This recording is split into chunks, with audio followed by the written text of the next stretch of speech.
Hello everyone and welcome to another episode of Mike Plays RP1. This is a series in which I'm going through the mods that are associated with the RP1 mod pack and working my way through the programs and contracts in the best way that I can.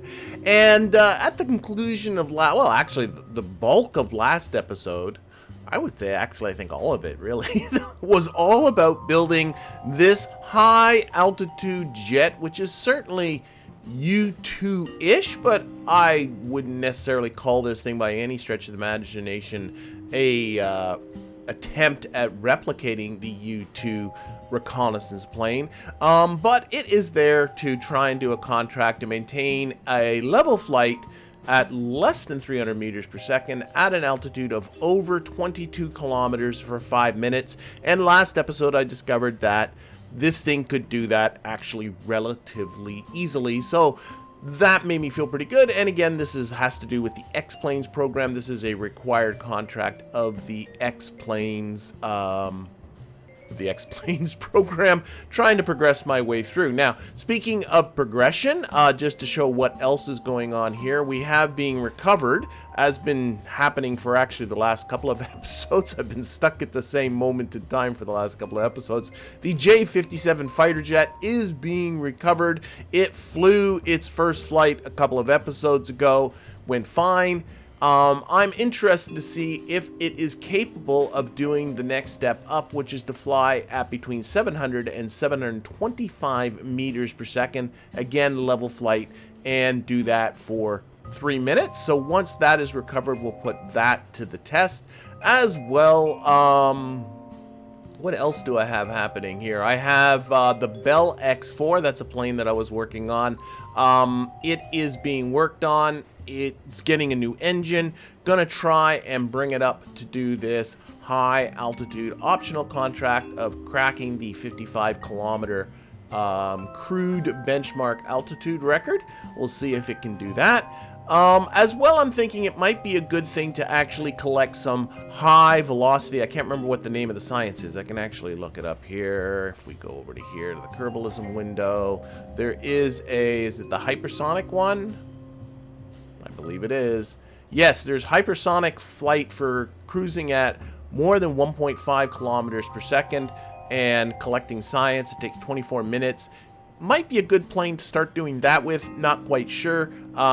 Might play around with some ideas on that. But anyway, that's all going on. But all of that, as you are undoubtedly recognizing. And by the way, if you want to catch the last episode, I usually mention this and then I forgot. You can look at the link up here at the top right to make sure you know that you're interested. And if you're interested in the mods that are associated with this, all the lists of all the mods are down there in the description, most of which are installed through the RP1 Express install, and I provide any relevant links that you might need. There are some mods towards the bottom of that just that I enjoy, so I punched it up a little bit with those. Anyway, all of that, as you recognize, is all happening in the space plane hangar.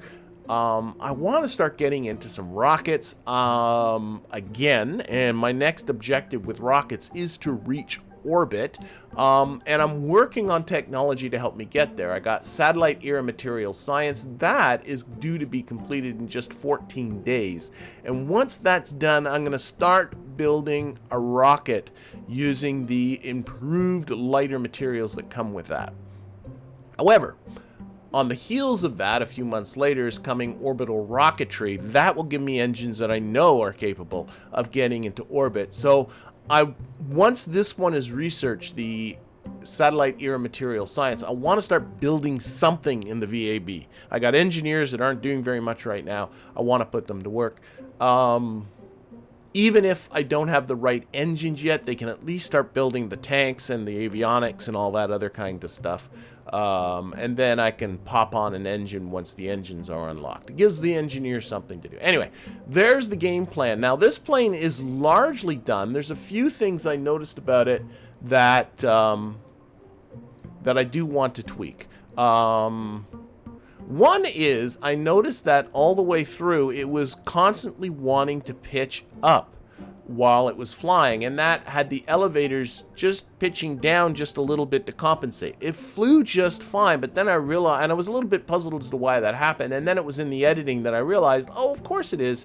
It's because these horizontal stabilizers are so high, well above the center of mass of the plane, that they're going to have some drag up here at the top, and that's going to want to get the plane to pitch up. I could counter that by moving the wings downwards, right, to sort of counteract that effect. But the truth is, it flew just fine without that. This plane, I went through all the balancing stuff. I kind of don't want to go through all that again. So I think I might just put up with it and leave it the way it is. I don't want to screw around. The other thing is this thing is a tail dragger. It sits on the runway with this little wheel at the back on the ground. But when you brake, it has a tendency to want to pitch forward. On landing, you have to be really, really, really careful with that, or else you're going to end up banging the cockpit on the runway. That's the worst part to blow up, because that will kill your Kerbal. We invest way more in our astronauts than we do in the vehicle, so losing a Kerbal at this stage would actually be quite disastrous. They're not like in the stock game where they're a dime a dozen. So I'm thinking I'll take these front wheels and really turn down the brake limit just a little bit more. So they're at 34%. Is that like the default on these things? Well, maybe I already turned it down and I just forgot that I'd done it. I think I might have. Okay, I must have turned them down and just forgot that I'd done it. So, okay, we'll leave the brakes exactly where they are. Anything else that I wrote to myself as far as what I want to do? Oh yes, somebody was very helpful when it came to the wings. On the wings, although I don't have any fuel in it because there's more than enough fuel in these side tanks, I was always confused. You have a fuselage mode and then a structural mode, and I know one of them's high pressurized and one of them is not, and I was always sort of confused as trying to remember, is it fuselage that's pressurized or is it structural that's pressurized? Not that it's a big deal, but just to point out, just below here, where is it? Just below here, where is it here? There it is. It says high pressurized true. So it is fuselages that are high pressurized, and if I switch it to structural, it says high pressurized false. That one's not pressurized. I have the utilization way. I'm not stowing fuel in here anyway, so I don't think it's a big deal, because if you look, there is a current wing mass up here of 0.2. I don't believe that's the actual mass of the thing.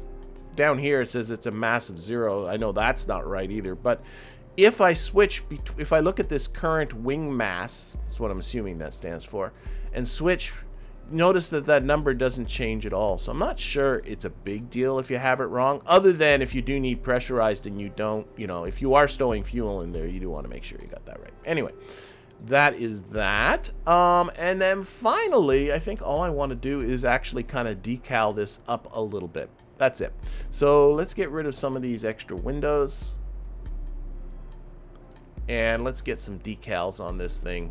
So we got some text we're going to throw here at the back. I always get these. There we go. And let's start with just calling it what it is. This is the U2. We're going to advertise, not the UW, the U2. We can pick our type of text. Let's go with this one. We'll make this one there. Using the USAF text. We can increase the size of that a little bit. And probably black.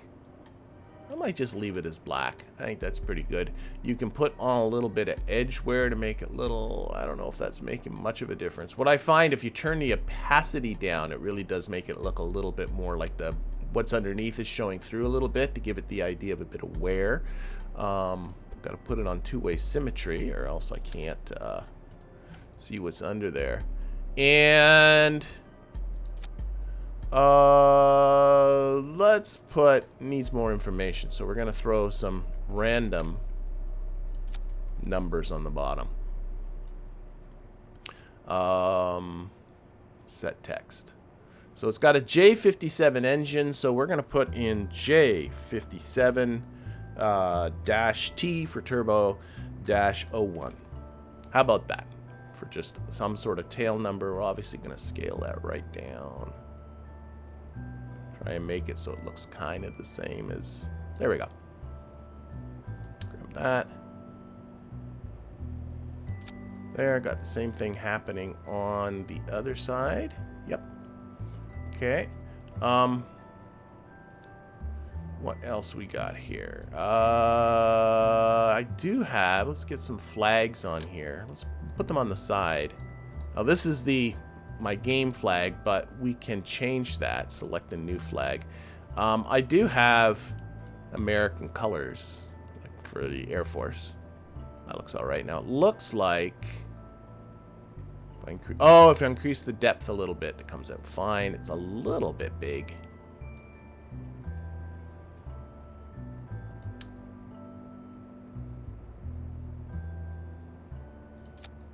Again, we'll get some text in here.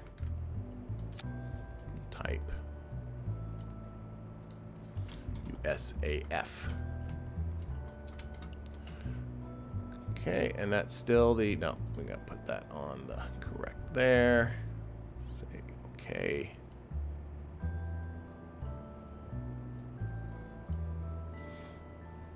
See the text again. I can probably put the spacing between the letters more. Yeah. There we go. A little bigger.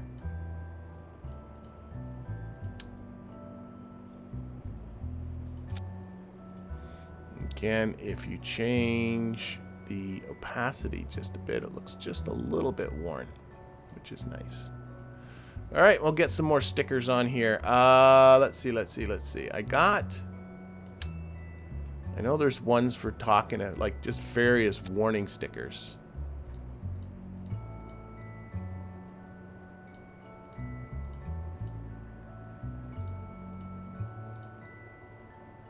I like that one. I can only put on one because the other one will be flipped. And obviously what you want to do is when you put the one on the other side, that's upside down, so that's no good. But there was just before it, the one going the other way.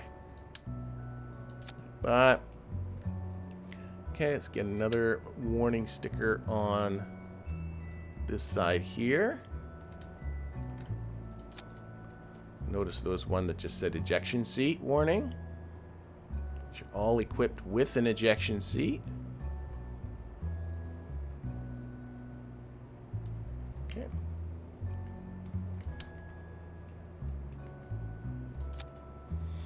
And there was a rescue one.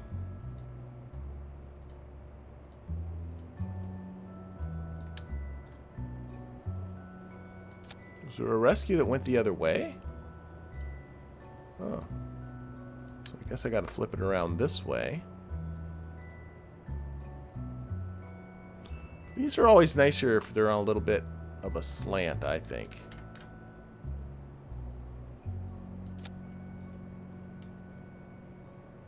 That's pretty good.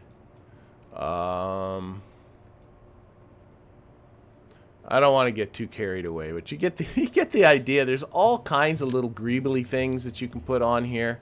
I'm sure these things mean something to someone. They just don't mean anything necessarily to me. But anyway, good enough. Okay, so let's save that. And I suppose we can get this guy building. So if I just go to here, we can go to plans. We can add it to the plans. Oh, I got some parts to have to build. That's true. And no, I don't have an... Okay, I forgot about tooling. What do we got for tooling? We have all kinds of tooling. Why are there 4 of these?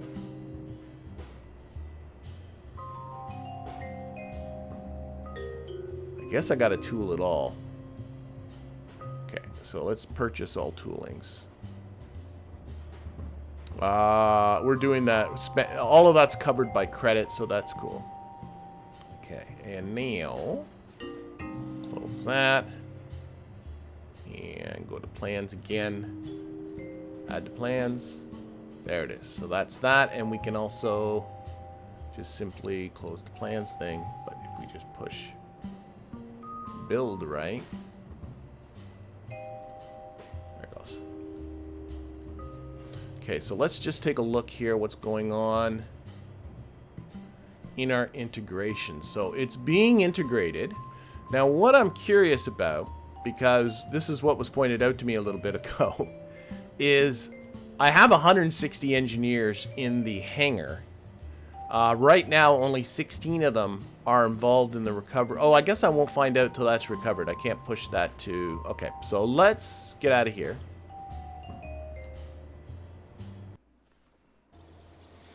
Let us open this up again. Okay, let's get to the recovery of the J57.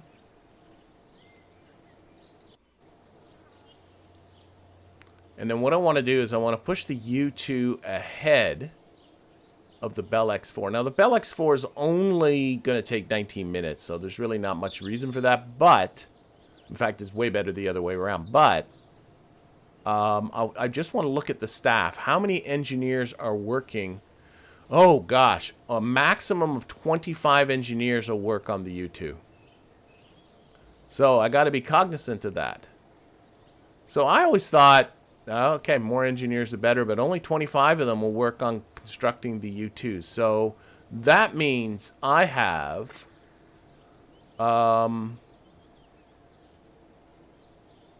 let's do some experimenting with this. Okay. So 20 engineers are currently working on the Bell X4, and then it's got to get rolled out. 25 are being... Okay, we got a lot of engineers that aren't doing anything. All right.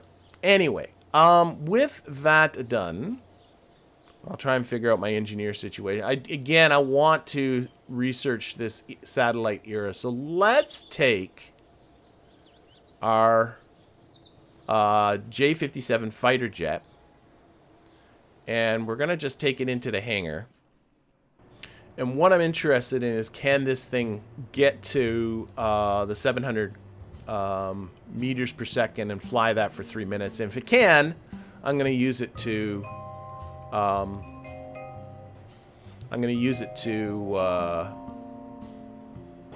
can get this out. I'm going to use it to try and do that contract. Now, is there science that it's doing? Yes, the Mach 2 flight science is completely done. I am pretty sure. Let's just make sure. So I might also take that out, save a little bit of weight. Oh!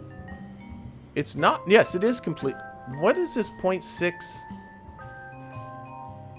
It says here 100%, but it says there's 0.6 still left to collect. So I'm very confused. Or there's 0.6 in here?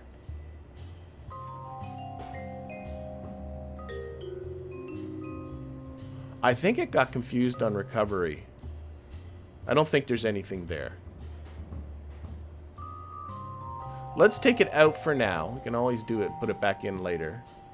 Configure science, sorry. And there's no other science this thing is capable of, so we'll just take everything out, save a little bit of weight. We'll save those edits when we're done, but right now we'll simulate this. Oh, and this just reminds me, I've got to set up this boot file for the U2. Okay, so there's still something for me to do with the U2. But anyway, with these flight instructions. So what we're interested in is, if I go to crude missions, this high supersonic one, yeah. Okay, so all it requires for me to do is to be above, I think, 10 kilometers. Not even that. So I can pick my altitude. What did I write here for my flight instructions? I wrote,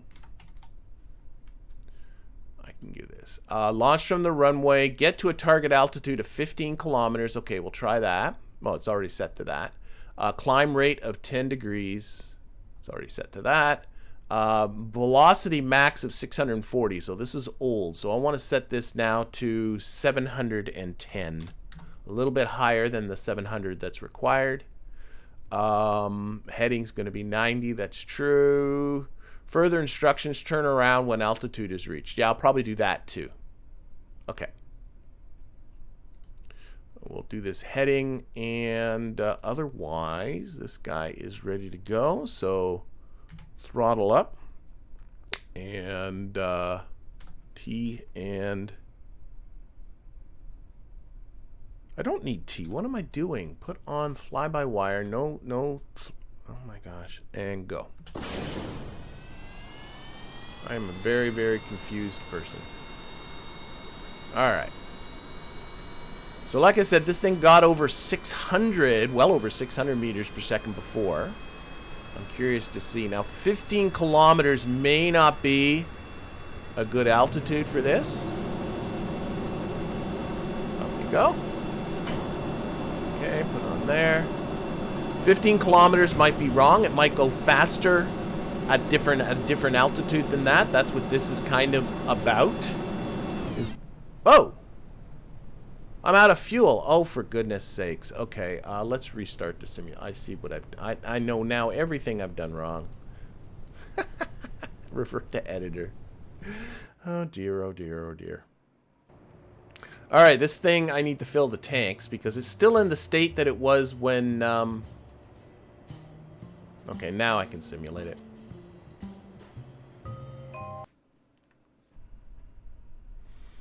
Yeah, it's still in the state that it was when it was recovered. So that was just my silliness. Okay, that's why the throttle was... Okay, that's all making sense now. What am I doing? Craft settings, set that for jet. It is. Turn that off, turn that on. All of this is still the same. Heading, vertical, yes. Okay. Close that. Throttle up. Try that again.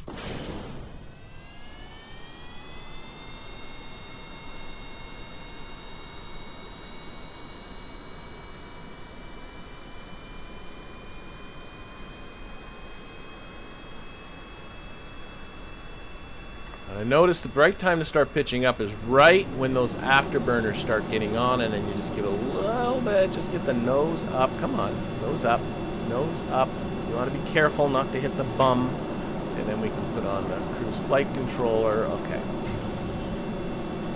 Lots of fuel now this time. And again, not that one. This one. High supersonic.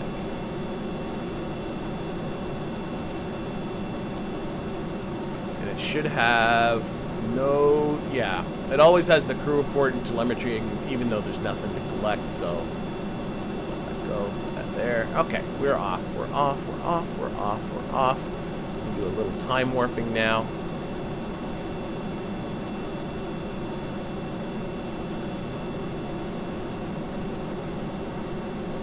Yeah, so part of this is going to be about trying to find that altitude where for doing the cruising at. Actually, I don't think I'll do the turnaround part of it. I'll do that when I do this for real. I'm not going to bring this back. I just want to see if it can get to the correct speed. And cruise along for 3 minutes, I think it is. 3 minutes. That's not too long.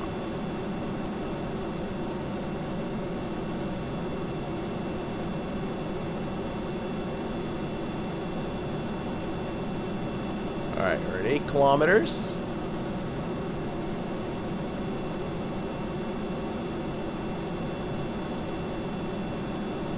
Still gaining speed. 10 kilometers.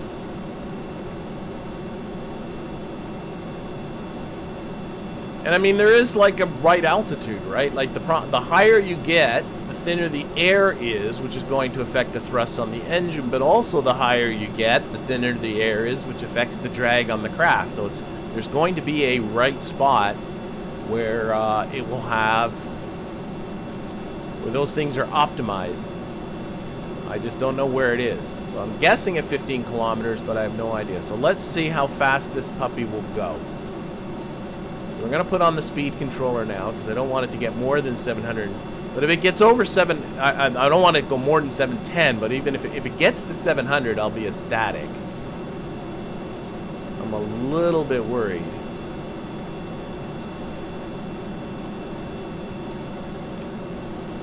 we're at 4 times speed now. It is still increasing in speed.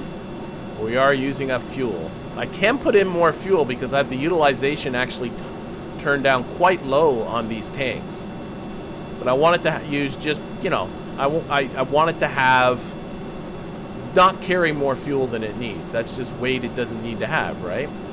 So as long as it can do the mission, get back, then everything's good. All right, we are approaching 600 meters per second. Still a long way to go. And we are at 4 times speed.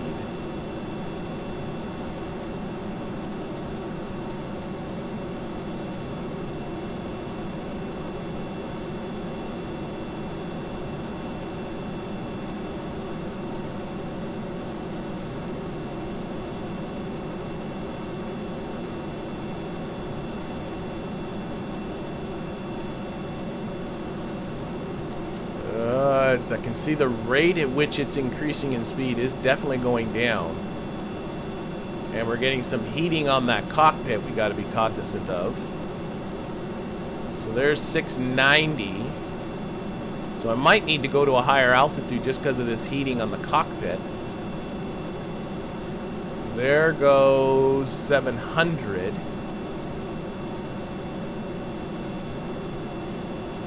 Ugh. I don't like the heating on the cockpit either.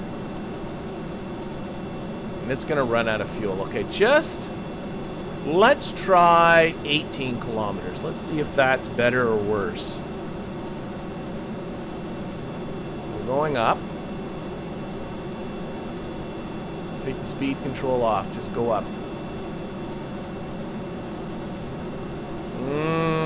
Now this is an optional contract if this thing can't do it. Oh my god, oh my god, oh my god, I'm gonna kill my pilot. 14 kilometers. I got the warning here. I think the max altitude of this cockpit is only 15 kilometers. Oh my gosh.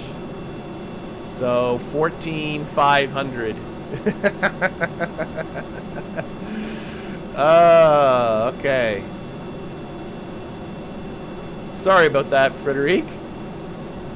Okay, the warning's now gone. We're leveling off. But we are low on fuel. Now, again, I can add more fuel. That's not a problem. Question. Oh, well, it's over 700, so it should be okay. I think just under this max altitude, like 1450, is probably a good plan.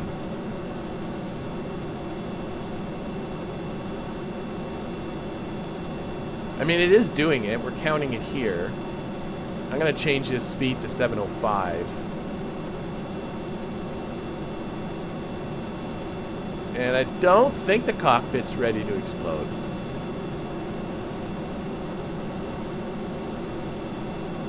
Not quite going to do it. So here's what we're going to do. Here's what we're going to do. We're going to go back. Yeah, it just ran out of fuel. Unfortunately. So we're going to revert back to the editor. Okay, we are going to turn up the utilization on these tanks a little. Do I have fuel in the wings too? I do, for some dumb reason. Okay, so we're going to turn up the utilization on these tanks and give ourselves a little bit more flight time. Let's open up the Delta V stats. Right now we have 38 minutes of flight time. So I wouldn't mind adding maybe another 10 minutes to that. So 40, maybe closer to 50 minutes, if I can get there. Oh, I might have to turn this up. Okay, that's full utilization now. And that gets me 44 and a half minutes or thereabouts.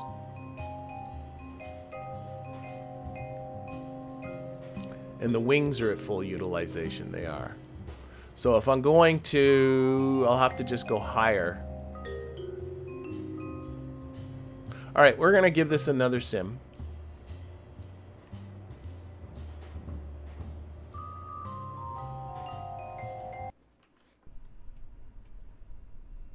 Okay, move that out of the way. P.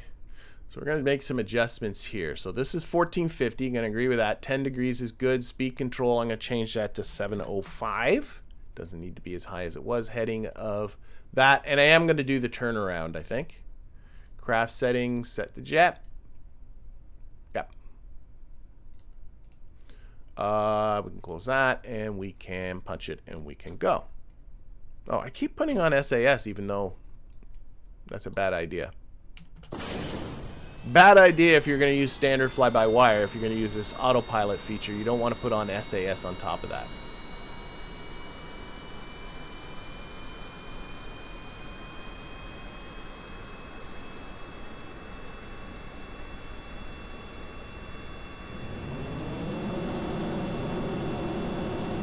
Okay, up we go.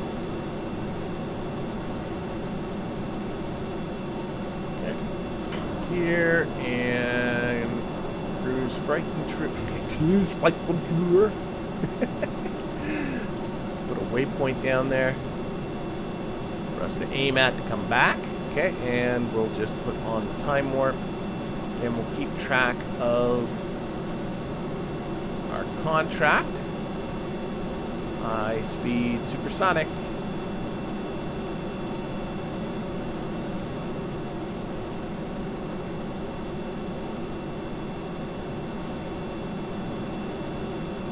Okie doke. Boy, I don't know about you, but I'm really getting tired of planes. I really want to get this part done. And stop with the flapping about. Get into some rockets.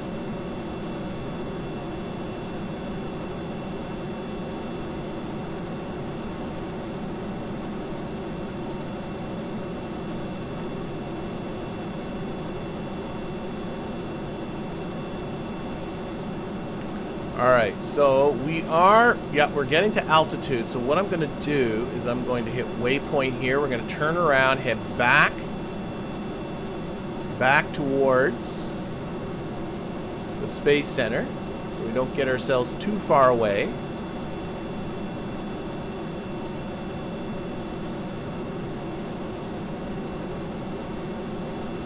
Or at least try and keep us as close as we can. Alright, and then we're putting on our speed control. And we're going to see how this thing does. Okay, so we're at pretty close to the maximum altitude we can get to. We're going to be back over the KSC in no time at this speed. But I don't want to do any further turns. And I don't want to turn at a crazy high speed anyway. So we're going to end up probably going right over the Florida Peninsula and into the Gulf of Mexico. But it still will shorten the distance we need to get back, which is what this is about. Now, how's our speed doing? We are at 550 meters per second.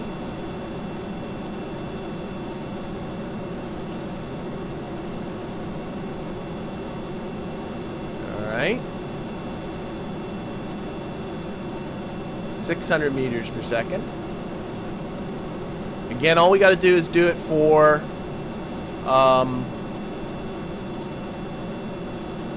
what is it again? 3 minutes. Not long.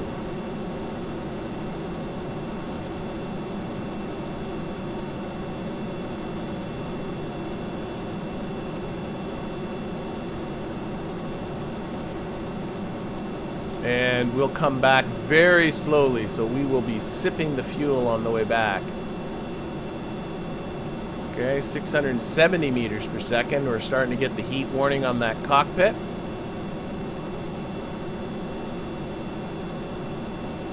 Got a little toasty inside, Frederic.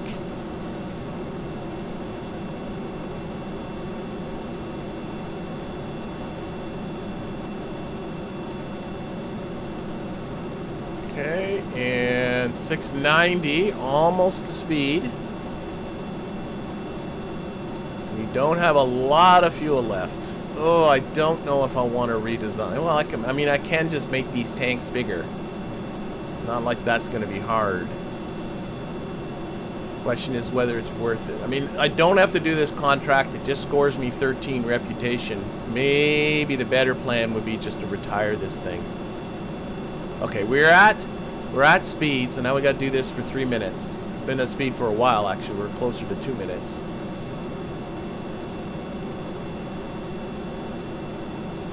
Let's actually turn this to 702.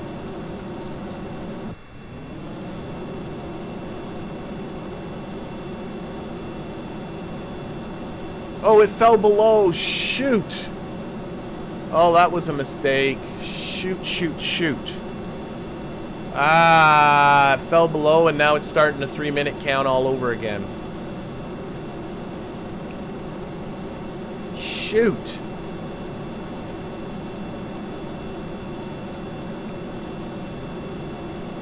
I turned it to 702 and it turned off the engine, and then and I know there are settings in here apparently for how the thrust controller and how it's going to behave. There's a PID thing. You can see that. I don't want to get into fiddling with that. Shoot. I'm gonna run out of fuel.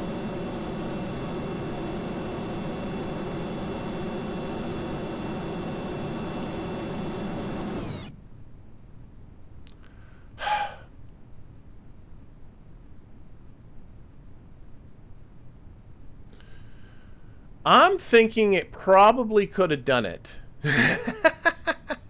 Oh, actually, no. Look, sorry. Here, it's not 13 reputation. That's for just getting back to the runway. It's 42 reputation. Okay, you know what we're going to do? Revert back to the editor. I don't want to do another simulation, but I'm going to assume this is a low-cost thing to get this to fly, so I'm going to assume it's okay. We're going to save our edits. We're going to go back to here. We're going to go into integration. We're going to push the fighter jet up to the top. I have no idea what's the status of my staff or my astronauts. So George is inactive. Frederic is free. Don't know what their training situation is.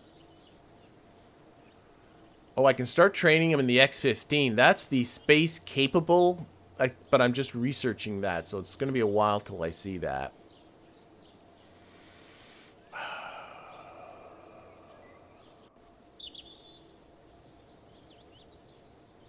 This will finish on May the 15th. Oh.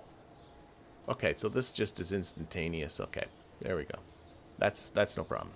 They're so good at this plane, they don't need much training no more. So here's what we're going to do. Whoops, I pushed the wrong button. Back to combined. Okay, we're going to finish the mission training. That takes nothing. We're going to get our J-57 fighter jet ready, and we're going to fly it for real, and we're going to attempt to do. Okay, it's ready to go. Now, one thing, I've been continually forgetting to do this, and people have recommended it to me. If I get into the settings, there is a setting for the default throttle, and instead of making it 0, I should make it 100. Is it in here? And that solves a lot of issues with McJeb too that I was having earlier in this series. The question is, where is that throttle? Oh, I hope it's not one of those things I have to set at the very, very beginning. Okay, that's just graphic stuff. That's volume stuff. Uh-oh. Might have been something I should have started at the beginning. Is it? It's not in here by any chance, is it?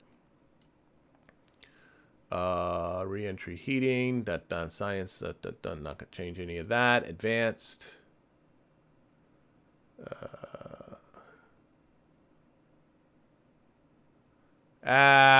Poop sores. Might have been something I had to do at the beginning. I know there's a setting for setting the throttle at 100%. One last look. Wouldn't be under video graphics. It'd be under gameplay if it's here. And that's just camera stuff.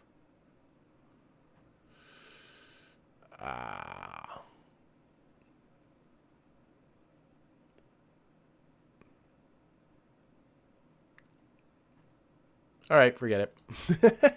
So we're going to have to just put up. So we're going to go and launch. And we're going to put in Frederic. We're going to give her a parachute. And we're going to go. Fill all the tanks. Should be full already, but it doesn't hurt to click on it. Launch. And this is all wrong. I never did change the thing. But cruise flight controller, I am going to keep that at 705. Heading at 90. 14,500 I think is pretty good. And yeah, all that is fine. Let's lose this. Let's bring up our contract.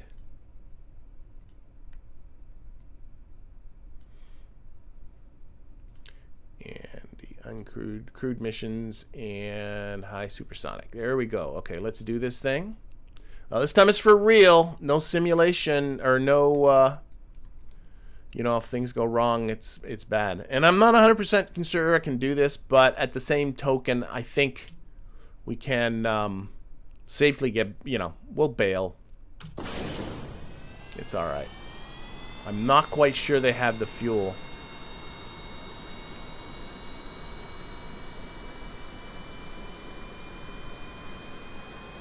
Let's see what happens. Oh shoot, I keep just like, let's get this off the ground and I'll give you what I just did my O about.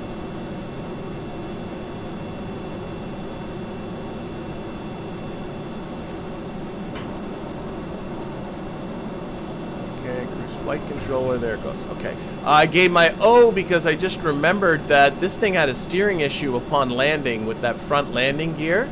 I don't know if this is something I can adjust in flight. It is, but whether this is going to help or not, I don't know. It steers the right way. I noticed that, but what it does is it just kind of skids funny. So I don't know if it does. Oh, the brake limit up here is really high. What if I just turned the brake limit down? Maybe that had to do with it. Steering and braking at the same time, kind of going into a power skid. I think that's it. I'm going to take the brakes off of that. Okay, we're doing in-flight adjustments here. Brakes off the front wheel. Maybe that's what's causing it to skid. You know, you put on your brakes, you lock all your wheels, you turn the tire, and bad things happen. Turn the wheel, and bad things happen. I'm gonna go with that. I don't know. I really don't, but I made that decision. Okay. All right, let's see if we can do this thing. So we're gonna get ourselves to altitude. I'm going to let it get to a higher speed this time before I turn around. I do have the limited G's forces on, yes, so just do a wider turn. So again, the whole idea here is not to be so far away from the KSC at the conclusion of this mission.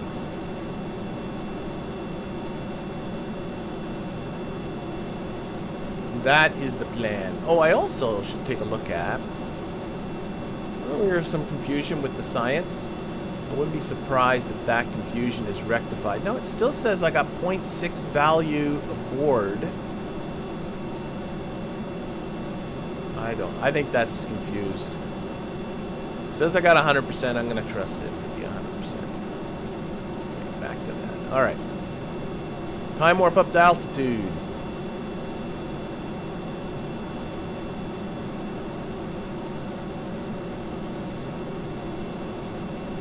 Okay, so we're coming to altitude, we're leveling off, and now I want to get a little further from the KSC before I turn around. We're now just passing 100 kilometers from the KSC. We're going to be going, I think I should turn around before I get going too fast. Let's try the turnaround. Again, it should limit the G's. Yeah, it's fine. Biggest issue, of course, is turning loses speed.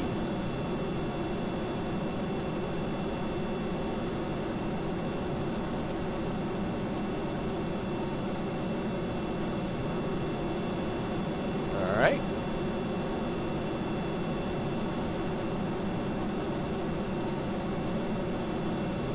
And now I'm putting on the speed control. And now we're going to try and get to speed. Alright, and we are now getting up to just now 500 meters per second.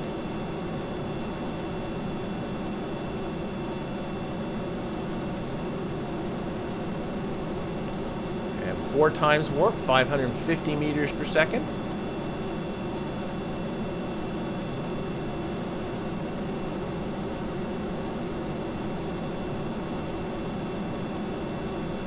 600 meters per second. Coming over the KSC. Boy, we got back real fast. There we go. Okay, now gonna just keep going. Okay, we are now just hitting 670 meters per second. Our goal is 700, getting again the heating hot dog on the cockpit, but I think that's okay. We never came close to it blowing up before, so I'm going to go with it. 690. This time I'm not going to screw around with this speed control number. 700 meters per second. Okay, we're already 100 kilometers past the KSC, which was the point when I did the turnaround, or a little not too far before that. And now we just got to do this for another 2 minutes.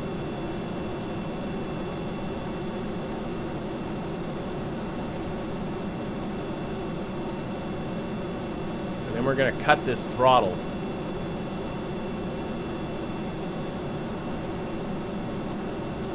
Okay. 40 seconds. We're now coming over the Gulf of Mexico. About 200 kilometers away from the KSC. We've got to try and get back. Okay. As soon as this is green. Boom. Okay. Speed control off. Cut throttle. Okay. Back on the waypoint. Reduce altitude to 3 kilometers. And reduce our speed to 180 meters per second, or maybe I won't even re-engage that, I don't know. And I want to carry the speed, don't I? So let's see, our angle to the runway is, let's change this to 5 degrees for our rate of descent. Keeping the speed control off because I don't want it to apply any spoilers to try and slow down. The game tries and slows down as quick as it can.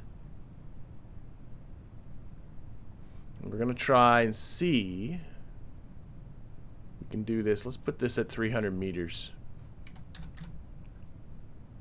Okay, let's drop faster than this. I want to try and maintain speed. So I'm going to set my rate of descent. What kind of keeps the speed? Let's set this to 1 kilometer. Oh boy, oh boy, oh boy. Big thing is going to be getting this thing home on the little bit of fuel that's still left in here.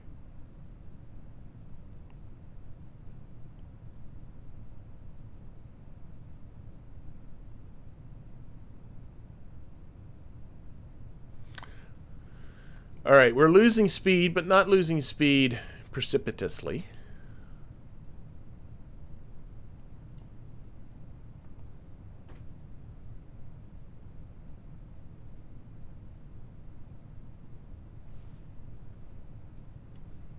Add a little time warp to this mix.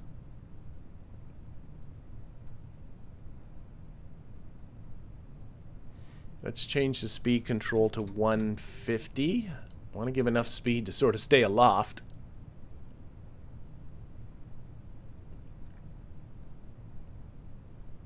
Okay, I'm actually going to change this to 4 kilometers. Just want to find a nice sort of cruise altitude to approach our runway from. Our angle to the runway is still only about 2 degrees, so we are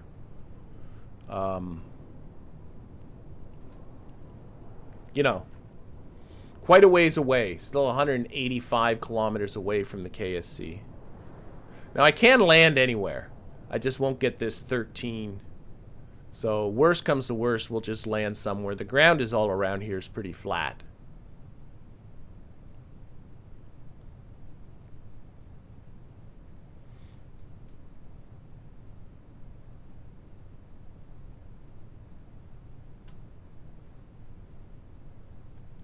Alright, so we are now below 180 meters per second.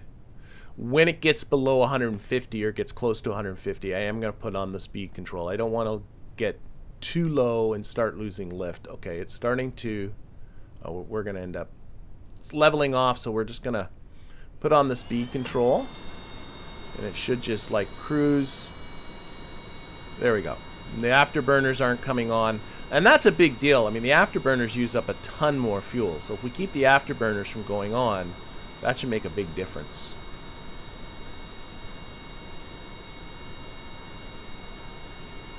Okay, and hopefully we can cruise at this speed for a while.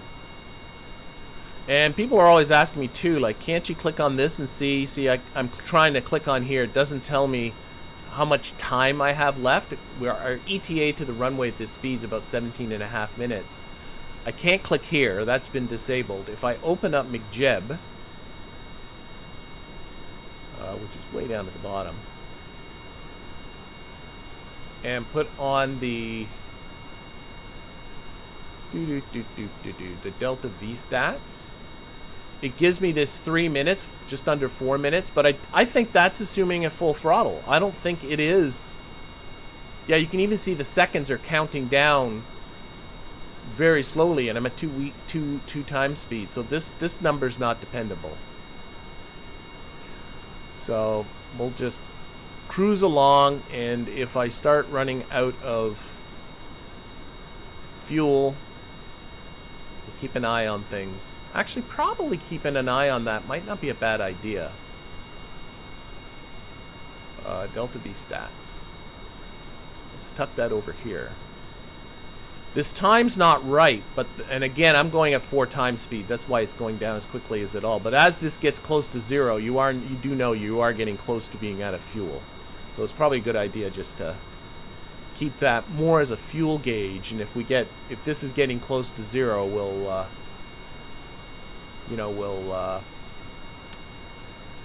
we'll just give up on trying to get to the runway and put it down.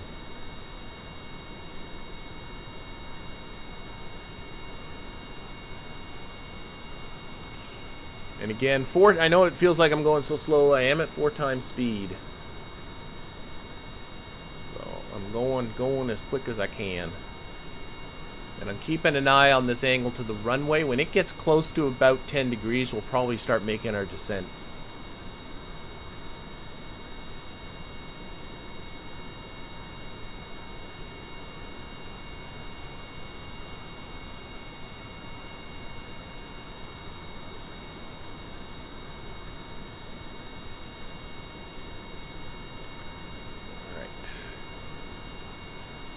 Still got quite a bit of fuel. How far are we now? We are now just under 90 kilometers. 90 kilometers away. This is likely the last flight of this thing.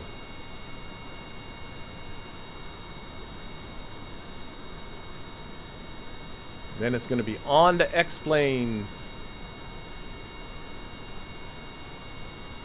And rocket building, hopefully. Okay, still well over 2 minutes on here. Now under 70 kilometers.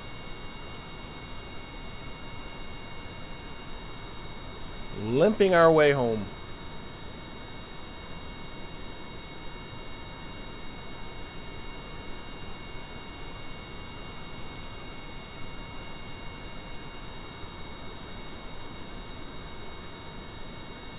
Looking here, getting close to flying through clouds. I don't know if I should be lower or how, but I'm just going to stay at this altitude. I think screwing around with the altitude probably uses more fuel. Okay, we are now under 50 kilometers.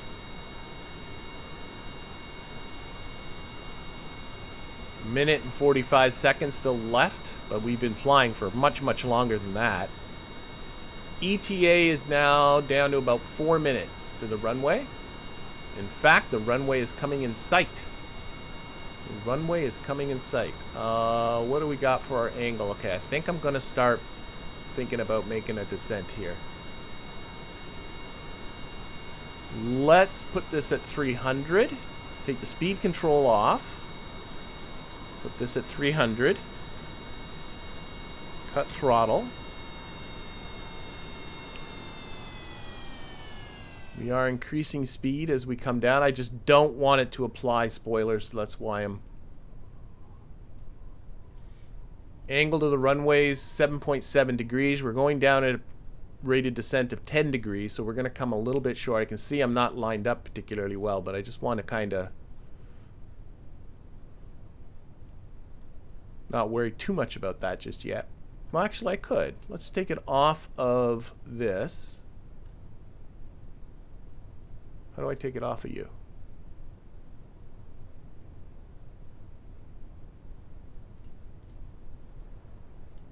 No, I don't want to go that way either. Can't I just take it off of this period? Waypoint again. Oh boy. Okay, let's just take it off. Let's put it on standard fly-by-wire. I'll steer. I can steer. I don't need you. I don't need you. Okay, a little bit of throttle. Actually, I can put on the speed control, I think. Yeah. We'll just fly.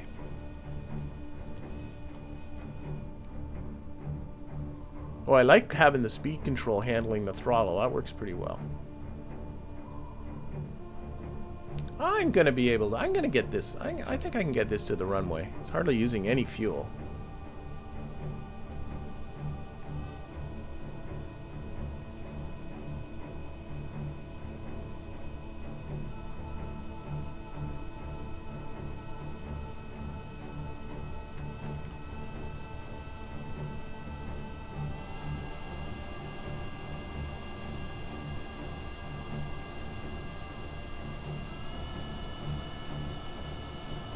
And as I get close, we'll just take off the speed control entirely. I don't know if other people like the sort of exhaust stuff that you get there.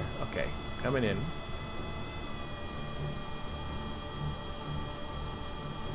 Okay, let's take off the speed control completely. I am now in control of throttle. Don't worry, I will put down the landing gear.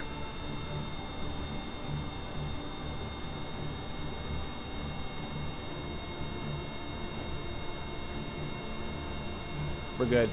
We're good. For fuel anyway, we're good. Everything else I don't know. I forgot to quick save. That's not cool. I don't want to quick save now. Remember last time this thing ended up upside down. Okay, gear. Cut throttle. Okay, apply some brakes here. Probably put some flaps on too. Definitely flaps and brakes, flaps and brakes. Here we go. Flaps and brakes and brakes and flaps and flaps and brakes and brakes and flaps and flaps and brakes and brakes and flaps and brakes and flaps and brakes and brakes and brakes. Careful with. Oh, that made it different. It's not doing the. Oh, I broke something. Whoa, it's steering. It's doing that again.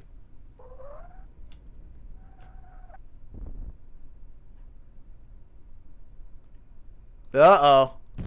Oh, we broke something. Oh my gosh. Well, again, a less than perfect landing. Oh, and it didn't give it to me. You poop head. I got the land anywhere, but I didn't get the... a little bit too rough. Something broke. Can't I hit, what do you hit, like F4 or something? No, yeah, no? I can't remember what it is that, because I rarely check these things. Lift off.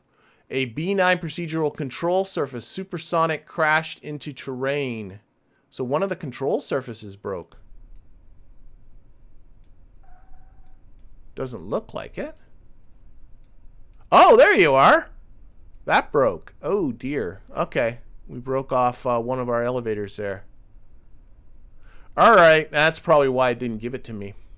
Anyway, we'll recover. Back to the spaceplane hangar.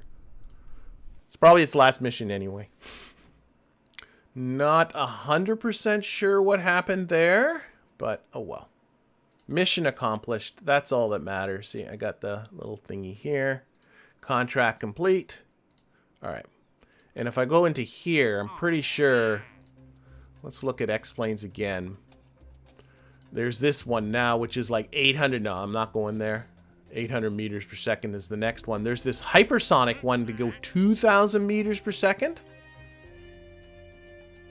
And you got to hold it for 2 minutes.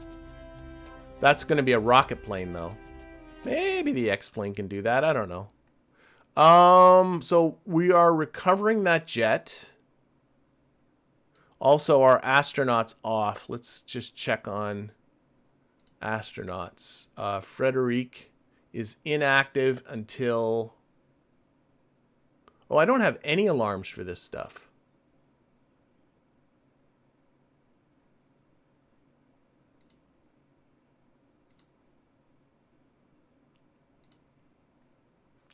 No, this is the wrong alarm clock button, dummy. We're using this. Oh, wait, I do have some alarms. I was looking for them up here, but they're not up there. So I got George Bennett twice. That doesn't need to be there. Okay, George. Wow, they're going to be ready at about the same time. Interesting. So both of them have had the opportunity of wiping out in that plane. That's fine. All right, what do we got? We got recovering the jet. I might as well fix it. So we're going to just edit this, but I think it's just going to stay in storage. Yeah, all that broke. Here, fill the tanks.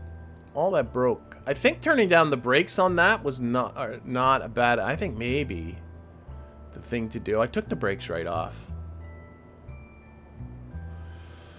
I don't know. I'm not going to fly this thing again, so I'm not going to worry about it. Brakes at the back are okay. Like they're at 100. Yeah. I'm not going to worry about it.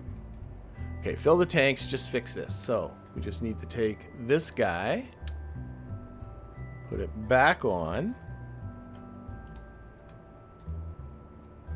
Snapping off might be better. I find snap off works better. No, snap back on. It needs to be this way around. Need to have 2 of them.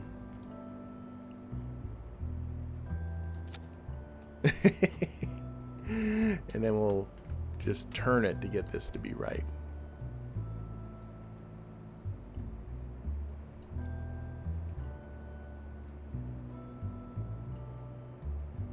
Spend so much time fiddling with control surfaces with this, but it's, I think, okay. A little bit of rotate this way. That looks pretty good. I think so. Okay, there. Let's save the edits. That's 21 hours worth of repairs. Okay, so the Bell X4 is next. Oh, and then we get the satellite era stuff. Where is then... Oh, my God. Oh, okay. The order here is a little bit funky. You know what? It can be after the U2. No, the order here is good. I'm going to leave the order the same because I'm not going to fly this again. So when these guys get around to it, they'll fix that. But, okay. So we got the Bell X4 coming up next. We'll fly that. I might not have a pilot ready, though. I do not. So let's prep that for air launch. That's going to take a couple of days. Question is when is my first pilot going to be ready? They're not ready for a while. Oh my gosh.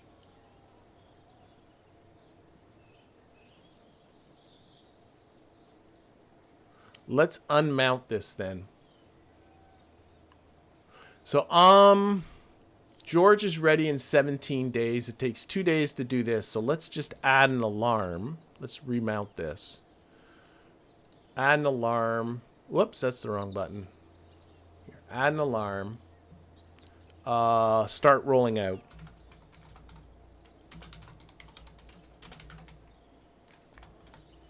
For, takes 2 days, so 15 days from now.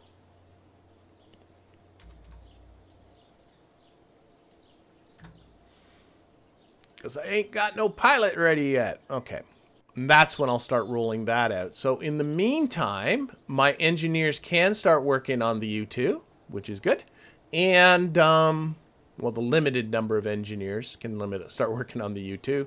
And I got satellite era material science, so that gets me starting to build rockets. And then, awesome sauce. And then what we're going to do is assign engineers, and we'll get all the engineers working in a reasonable way. Okay, I do want to pay attention to what tech that just made available to me. So I just did satellite era research. So that gives me these Atlas rockets. It also gives me isogrid structure and balloon structures. More tanks. This Atlas modular tank, which I think I'm going to use because I just like it. And then we got more modular landing tanks. Those aren't really going to be of that much use. We got some spherical isogrid. Yeah.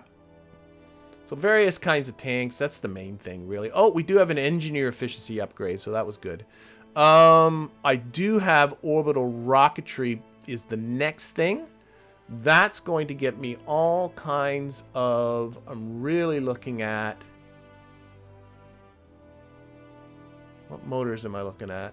I can't... I wrote it down. With the LR43. Okay. Well, maybe I had these motors all along. I don't know. Looking at these. I just don't want to end up doing something that I don't have. Then I don't have... Oh, we have upgrades to the XRL11. So that'll be good for the X-planes when this comes into play. All right. So, and people were suggesting to me too, like strap on a bunch of SRBs on your rocket to get it up. But my best SRBs is the Nike SRB. Ain't nearly big enough to really help with getting to orbit. I do have coming up this one, which gives me actually not the Baby Sarge. Oh my God, it's still a ways away. See, there's the decent radial SRBs that you can use. They're still a long ways off. All right. But what I think I should put my energy to is actually this X-15 cockpit. I think I might make that the next thing. Let's take a look at research. I do have it. Okay, hypersonic flight's what I really am interested in. That's not due until frickin' January. Oh my God. I can also spend some more money on researchers. Okay. Getting ahead of myself. Build rockets. Building rockets. So, the motor first of all, let's build the top stage. And I'm thinking back to actually one I'd already done in my previous playthrough, just to kind of save us time. And I built the upper stage. See, I'd like to start using these baby sergeants and stuff, because I think they'd be fun. Don't these, like, fit inside each other somehow? Oh, like, isn't that how they're supposed to work?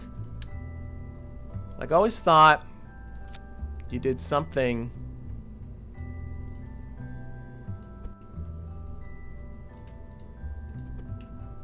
Like that fit fat. I thought that's the way these baby sergeants worked, that they sat around each other like that. And then you use this one, but I know I'm not doing it right. There's no decoupler built into that. Like, how is this? I can't do these yet, but maybe there's somebody out there in YouTube land who's sitting there looking at this going, no, you're supposed to do this.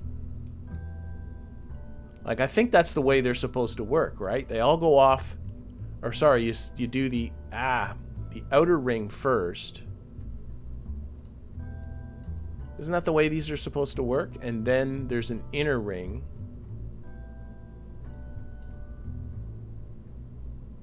Totally getting the order wrong.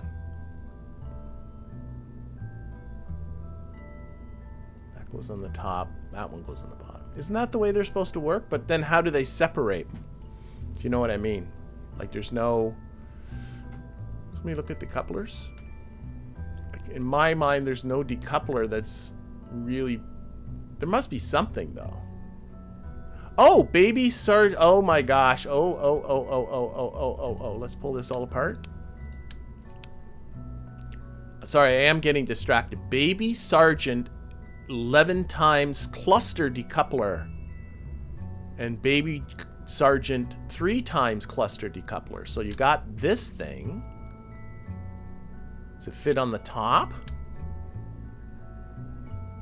Ah, I think I got something. I'm going to build something. This is just for giggles. In case I get to this point, I want to know how this works. So you put that one on, and then you decouple and you get the middle one on. And then you got this 11-way guy, which would come on after all that. Am I doing this in the wrong order? No, it would come before this. And you put on the 3-way one with that, and then that attaches to that. Am I doing this in any way right? It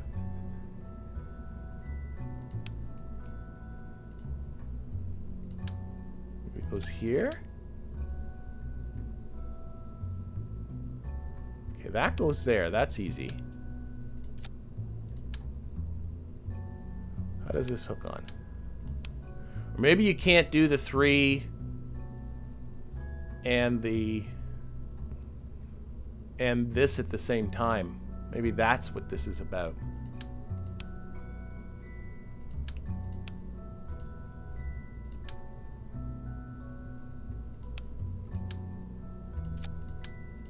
I'll figure it out.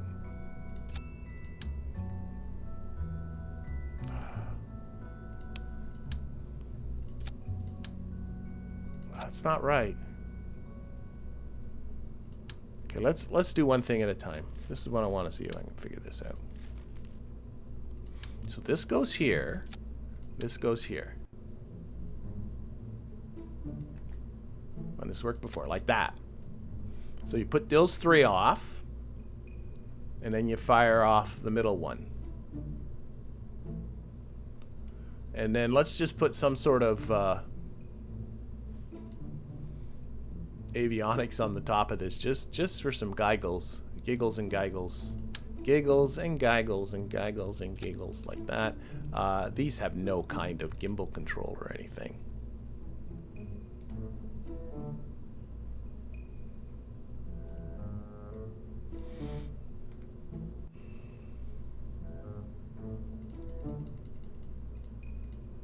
How much is the mass of all this?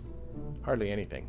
So let's just put the controllable mass limit at that. Let's put in a little bit of electricity. And let's simulate this into orbit and see if we can just figure some stuff out. It'll just be pointing in a random direction, but I'm perfectly comfortable with that. I don't think I applied that. 150. And apply. Oh my god. That's crazy how big that is. What kind of DV things does this have? And again, I'm working with very small diameters, so I might be just being deceived. I am so being pulled off task, but I hope people don't mind. So they only burn for about 6 seconds each. Okay, let's simulate this into orbit at an altitude of 150. I'm just gonna point this in her. I'm just gonna leave it. I don't know what's gonna happen. There we are. Oh, we are very much in the dark. Where the heck are? Okay, there we go. Well, I don't have a lot of electricity, so what we're gonna do is I'll put SAS on for a joke because I have no means of attitude control. Oh my gosh, I cannot see a bloody thing.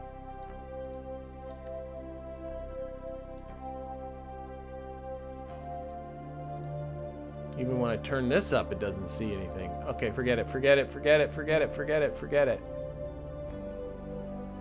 Okay.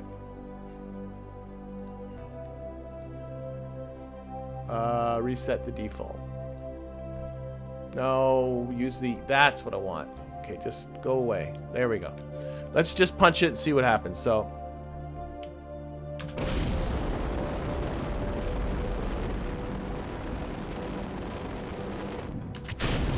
Oh my god. I have no idea what just happened there. Alright, let's try that again. Oh, I know what might have happened. Hang on, hang on, hang on. Revert back. I think I just fired that into the atmosphere or something. Come back. I know, I've done all kinds of dumb... What is going on here? Go away. Just revert back to the editor.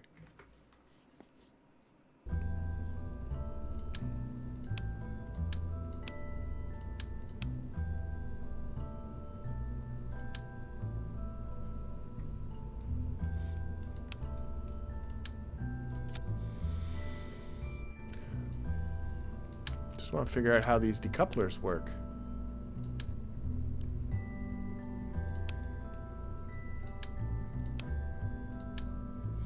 So, does that decouple from both sides? That might have been what happened.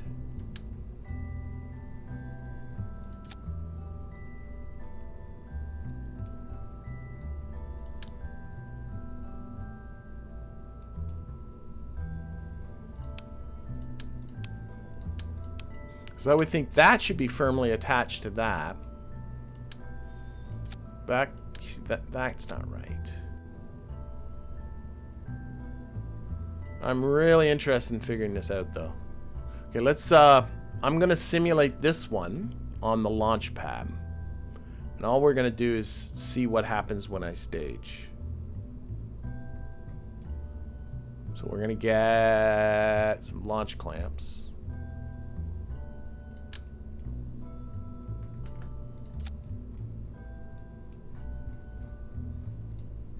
Not in orbit.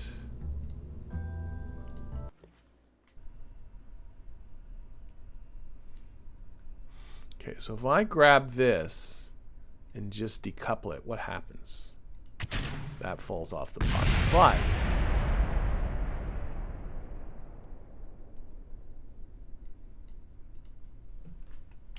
okay, that was really kind of dumb.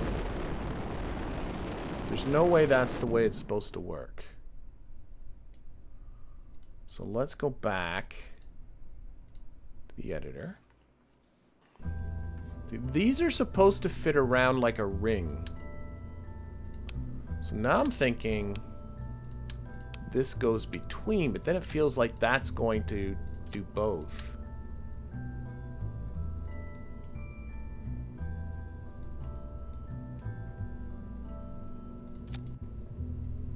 This doesn't have a built-in decoupler, right? No. Do you do this? Then where does that guy go? There is a node in the middle, I can see it.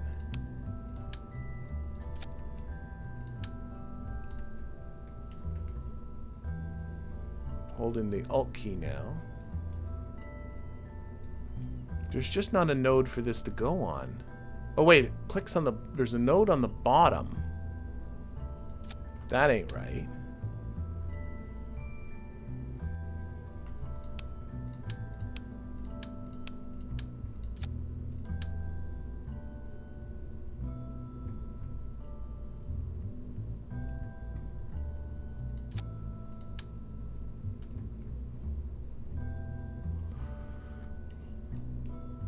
Okay, I might give up on this for now because obviously I'm well off track, but if somebody can kind of point me in the right direction for when, maybe I can do some Googling on my own and try and figure out how on earth is this supposed to work. I clearly am not getting it. This decoupler is clearly built for this purpose, but I just don't understand. Is there a description of some kind? Maybe that's a good idea. This one, okay. Small decoupler for your 3x Baby Sergeant engine cluster, yes. So I mean, I could just do that and then that. I mean, I'm sure that works, right? But then there's supposed to be... Like, that's the whole idea of why this is in a ring, right?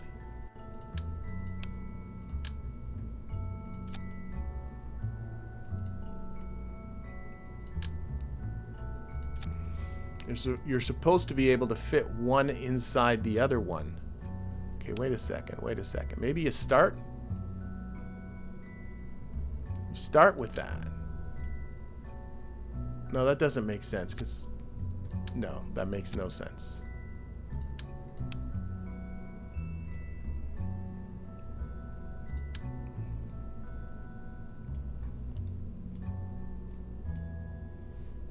They should fit inside each other. That's the way this is supposed to work. All right, anyway, I'm going to give up on that for now. Let's just go new.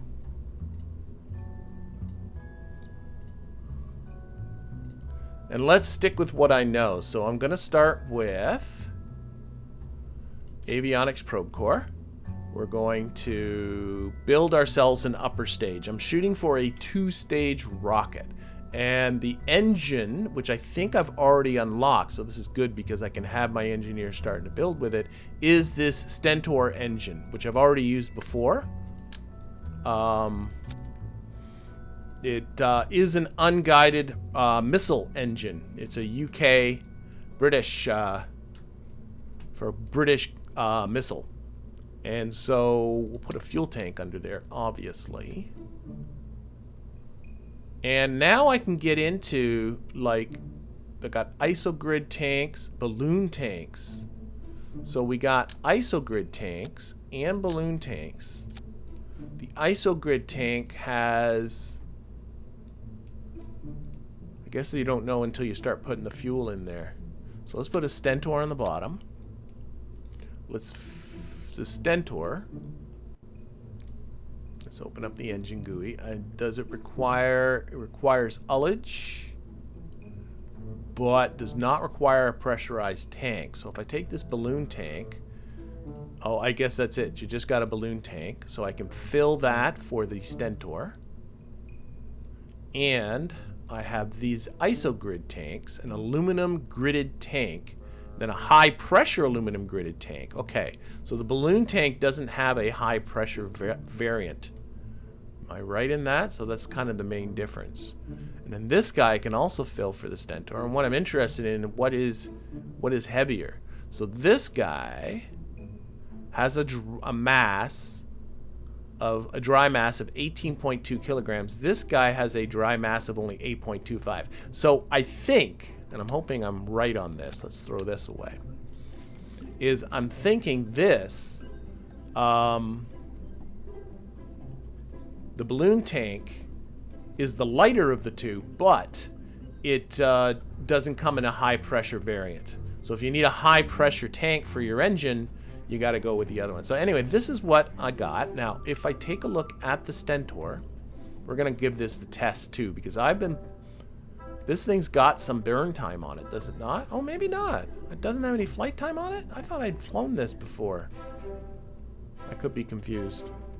Maybe it was just in a simulation while I was screwing about. That's true. Okay, but anyway, it's got a rated burn time somewhere of 60 seconds.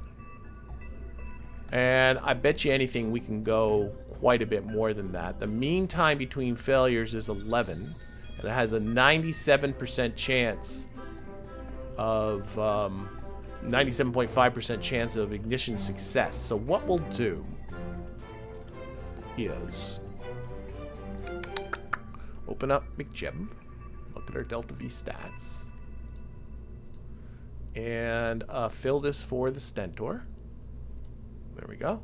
And right now we have 13 seconds of burn time, so we can go a lot longer than that. So I'm just going to push the diameter's like just about perfect, isn't it? Look at that. Be a little bit smaller. 670 maybe? About 670. We'll just go with length. We'll shape this later. But what we're looking at is, let's go with like a minute 30. I want to go quite a bit higher. I got to be a little bit careful, but there we go. Let's go with about that. That puts this up to a mass of just shy of 6 tons. So this is going to need to be a controllable rocket. So let's put this at, let's put it at 7 tons for now. Let's put in like a arbitrary about 150 kilojoules of electricity. Let's resize this to fit. Okay. And we'll test this guy. So we're going to put this on a launch stand. And there is a dedicated test launching thing, which I'm having trouble finding for whatever reason. So I'm not going to worry about it. So I'm just going to use these guys. Okay, and we're going to simulate this. with parts failures enabled. Okay, we're going to look at our engine here. What is this thing? This is some far thing I must have clicked on. I don't care. Okay, and what we're interested in is firing this guy up and just seeing how long it runs until I start seeing a precipitous drop in the mean time between failures, which is currently at just under 11 minutes. So if I activate the engine, I should have been looking at the, oh, TWR is a ton, so that's good. 2 times TWR. I do like the look of it too. Some funky two-dimensional smoke going. Look at that. I don't know what's going on with that. That's weird. Okay, but anyway, this guy's gonna burn away for a little bit. Some people have been asking me, could you just do this outside of simulation mode just to build up the runtime with the rockets so that you will get better performing rockets out of it? I think the devs are ahead of you on that. I'm not 100% sure, but somebody told me somewhere, I thought I read that that's not worth your time. I don't find it. I'm not interested in kind of gaming things that way anyway, even though some people might say it's not really gaming because they did do that in real life too. But to me, it's kind of boring. I don't know. That's me. Okay, we've just hit our 60 seconds of runtime. And again, what we're looking at is when does this mean time between failures really start going down dramatically. And you can see, by the way, because I'm connected to the launch stands, I'm not even using up any fuel, so this will burn until the engine fails. Still, mean time between failures has not started to go, and we're at 90 seconds. So a minute and a half, a full minute and a half. Hasn't started going down yet. So these runtime, or these, you know, whatever they call it, the tested runtime really isn't that. There we go. It's just starting to go down, but barely going down. And we're at 2 minutes. 2 minutes. I don't think I need to worry about runtime on this guy. I think what's really going to be the thing to do is just trying to keep the mass of the payload from getting too ridiculously high. Look at that. Still, it's going down, but barely at all. Barely noticeable, and we're well over twice the rated burn time. So screw the rated burn time. We're at 150 seconds. And still not nervous on this mean time between failures business. Starting to go down a little quicker now. About 160 seconds. I think 150, 160, that's still a lot.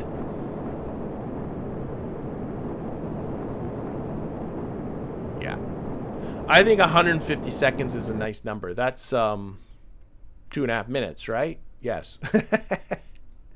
So let's get back into the editor. Let's go for 2.5 minutes, and we'll try and shape this so it looks a little bit more missile-like, like a steely missile thing. So we're gonna change this to a cone shape. It's 970 on the bottom. I want to remember that. Bottom is 970. That seemed to work well with the rocket. And the top, we'll make it just an arbitrary 900 for now. Let's start increasing the length, and again, we're going for 2.5 minutes. So this is going to be a big boy. Now I might end up having to limit that for no other reason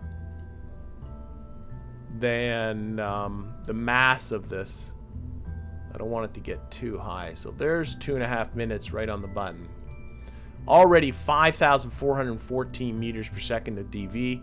Not the best of TWR, but by the time this thing gets released, now I do have to increase this to 10 tons.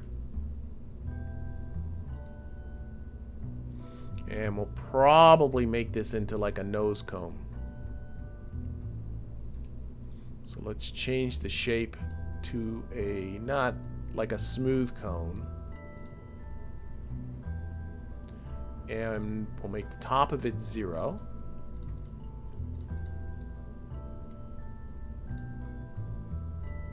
Oh, it's not letting me. I gotta make it longer.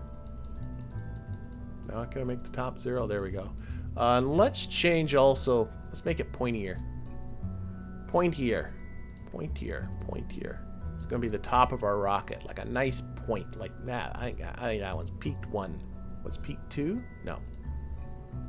Oh, peak 2 might be nice. No, let's go with peak 1. All these things that just aren't important. Now, what's the diameter on that is 900. Let's make it a little bit. No, I don't want this thing to get longer than it already is. So let's make the bottom of this 900.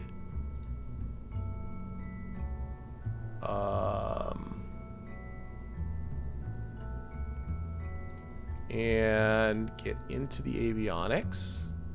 And I'm sorry, what am I at again? Probably should make this like 10 tons. About 150 kilojoules of electricity. Might want something that can run some experiments for a while too. I don't know what I got, but apply and preserve dimension. How'd I screw this up? Dang it. Bottom has got to be 900. It's got to be longer.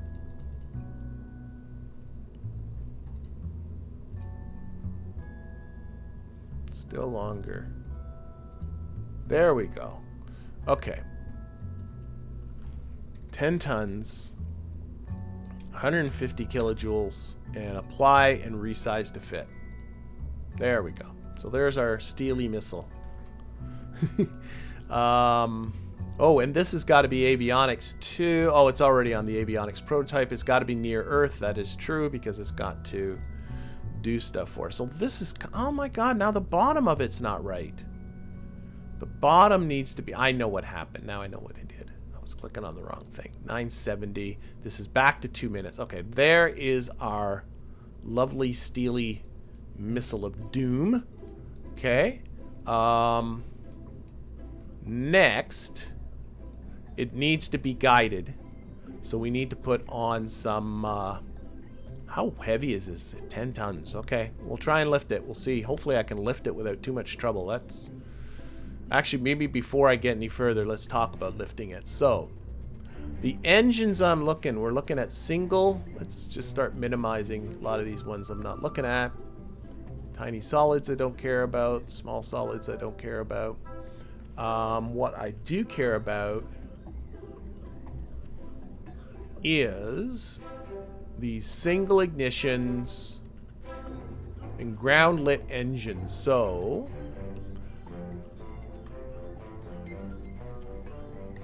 these are the ones I'm researching here. Okay,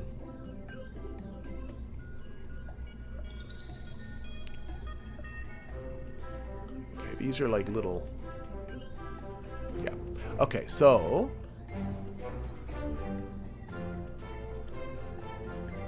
let's arrange these by mass. Oh, they're already sorted by mass. So we got our biggest ones on the bottom. 241, 1,000 kilonewtons of thrust. How big? You see, these are getting pretty big.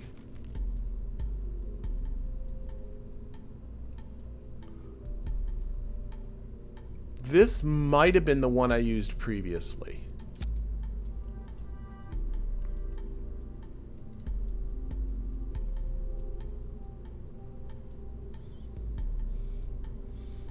The LR79. No, I don't know.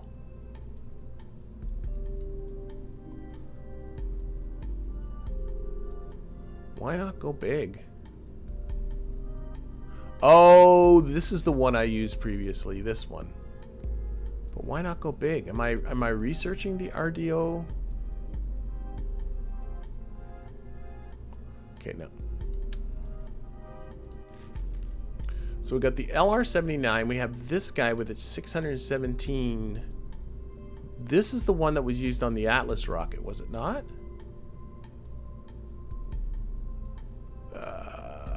does not say. Yes, it was. This one was used on the Atlas rocket, which is the one I built before. This one was used on the Jupiter Juno rocket.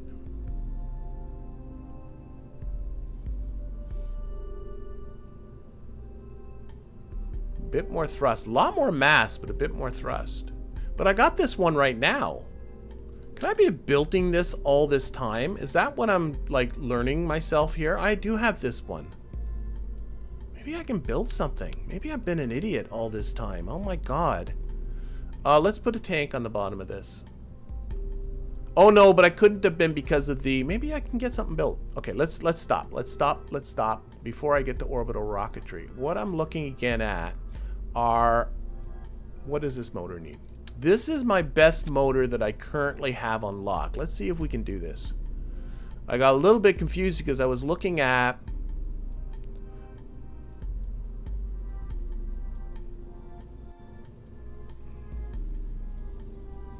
Definitely, this is the best motor I currently have unlocked. I'm just looking really at thrust. So let's see what I can do with this. The LR43, LR89. Okay, so I have this unlocked. If I can build something with this, I'm good. And what I want, now does this, oh my god. Engine, GUI. There. I gotta purchase it, but that can be done with credits. It does not need a pressurized tank. So I can get away with a balloon tank on this, keeping it really light. I think. I'm pretty sure. Yep. Okay. So, let's look at our tanks. And let's look at our balloon tanks. Get rid of all the rest of these. And I want to get into, again, using some of these... There, I want to use this Atlas modular tank. Just because I think it'll be cool looking. Now, the original Atlas, I wrote to myself, had a diameter of 3 meters. So I'm going to match that. Oh my god. Like that. Whoo! And then this guy's going to go on the bottom. Let's just throw in some kind of decoupler between these two for now, just to help McJeb out. This won't be how it'll it won't be configured this way in the end, but just to sort of help that. Now that gets me... Oh, I got to fill this tank. So fill the tank for the... Yep. Is that really what it's called, all that? Wow. Okay. Boom. All right. And now I have a total delta V of 10,000, which I think is great. But I only have a launch TWR of 0.69. Now, I could double up the engines. But if I take a look, I'm pretty sure this engine has a pretty low reliability. Current reliability is only... Oh no, but of ignition... Okay, its ignition chance is pretty high. What if I doubled up the engine then?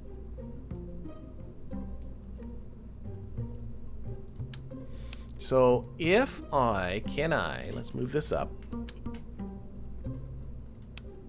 Oh wait, first off, what's the runtime on this? Let's get one thing going at a time. Current rated burn time is 65 seconds. And right now I have on this first stage like 5 minutes. That's why it's so ridiculous. Okay, so we're going to reduce the length of this tank a lot. Vertical scale? Yeah. Get it down. I said 90 seconds? Sorry, 65 seconds. So let's go with... You know what? Let's slap some things on it and we'll give her a test. But at least that's getting our TWR into a sane category. It is lifting it. Okay, let's give it a test. Same thing. I might be able to burn for a lot longer than this.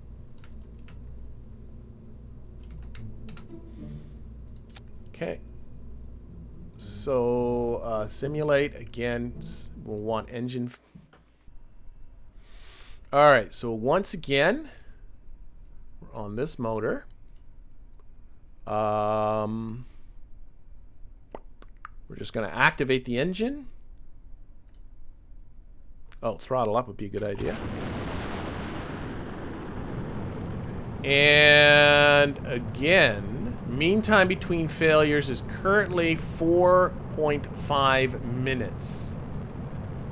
Let's do a little bit of time. What happened there?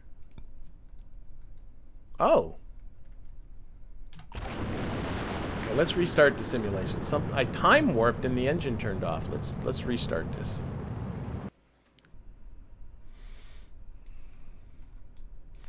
Okay. Click on that, click on that, click on that. Throttle up. I time warped and it went to 10 times speed and turned the engine off. And automatically that becomes not really a fair test. So let's just activate the engine and be a little careful. A little more careful with the time warp. So we'll do it with the Alt key. There we go.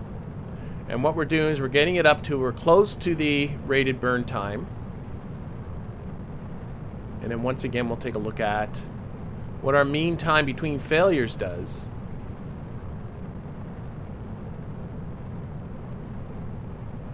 Okay, we're getting there. Just passing it now. Mean time between failures, 4.5 minutes. It's staying the same. This is really like a very baby little booster on the bottom, but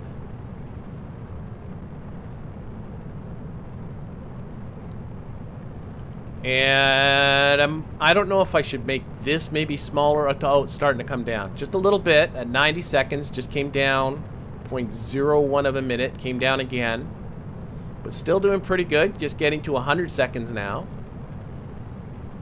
And now it's starting to come down a little bit more quickly. Not bad. Remember, it started at 4.5. It's now at 4.4. It's starting to drop a little bit more quickly. Okay, and this has just now got to 2 minutes. And now it's starting to drop more quickly. Let's see what I get if I do 2 minutes. I'll burn on that.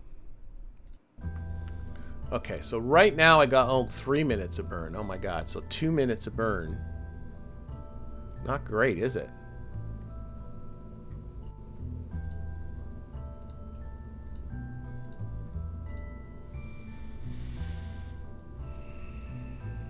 Okay, there's exactly 2 minutes. I'm trying to get exactly 2 minutes. I get a little too picky about this stuff sometimes.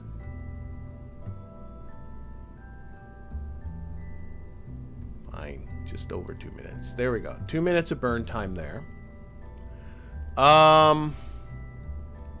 It's got a decent launch TWR. Total delta V is 8,766. And I was guessing at about, well, let's see what we can do with this. So let's play with, I'm noticing I'm coming towards, you can change the mount on the bottom to just look a little better. Not doing that. That's not terrible. And we can change the mount on the top. I also want to play a little bit with the nose here. Just to get something that looks not like that. No, no, no, no. Oh my gosh.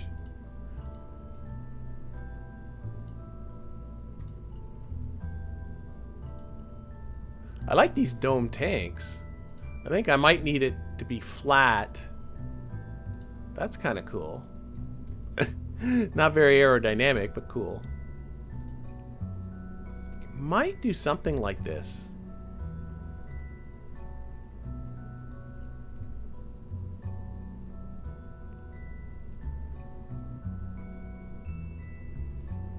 Oh, now I got 9,000. How did I end up with more burn time now? It's taking that into account. Okay, let's bring the vertical scale down. It's filling this with fuel a little bit at the nose. See that?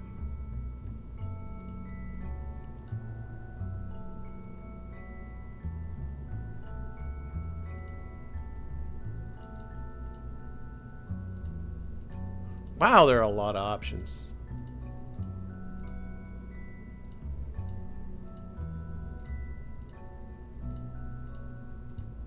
I'm getting a little out of control. Okay, let's go back. Blank, blank, blank, blank, blank, blank. I think one of those...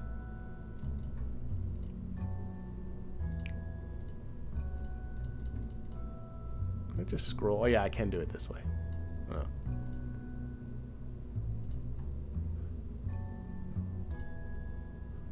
Here, let's just go with that for now. That's okay on the bottom. I might just keep it this way.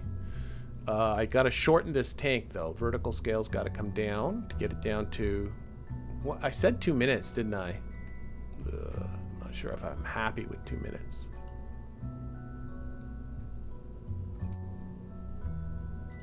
Oh, it won't let me shorten it any more than that.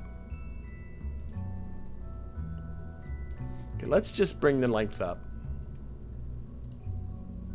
And just kind of risk it. Think more about TWR than anything. Because I think I want... There, that gets me 9,070.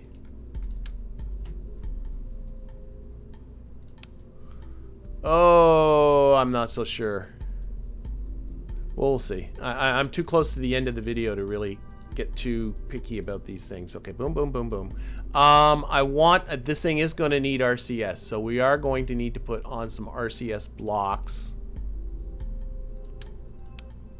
I just want to get in one test flight, even though this isn't anywhere near where it's going to be at the end. I think I'm going to go with the smallest RCS blocks I got. Right? These are the little light ones, aren't they? They are.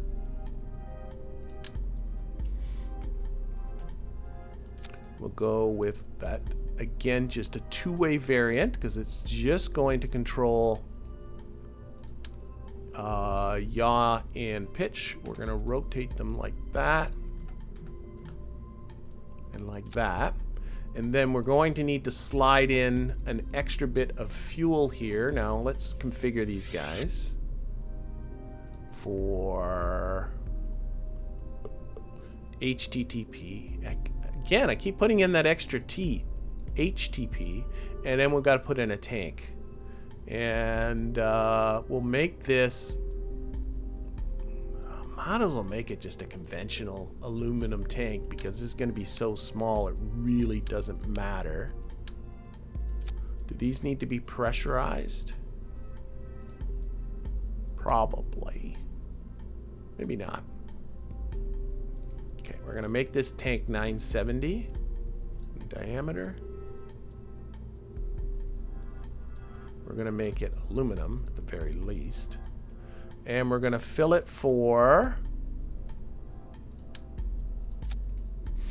I don't see the option to fill it for this, so there probably has to be high pressure. Oh, excuse me very much. I had a sneeze suddenly come on. Very sorry about that. There, now I have the option to put in for the RCS blocks. Boom. Okay, and then we're going to shrink this down lengthwise, as pretty much as short as we can. Is there any fuel left in there? There is. Maybe a little longer. Sure. Okay, this is going on the bottom. Let me think. We do need ullage. I think this is all good. I think I just leave that all like that. All right, let's give this a test. So we're gonna simulate. We're gonna disable these part failures. And I know this is very dopey looking. I chose 3 meters for this, but that's only because the original... I'm thinking maybe just make this narrower. Maybe not use the Atlas tank. But for now, this is what I got. So let's open up McJeb.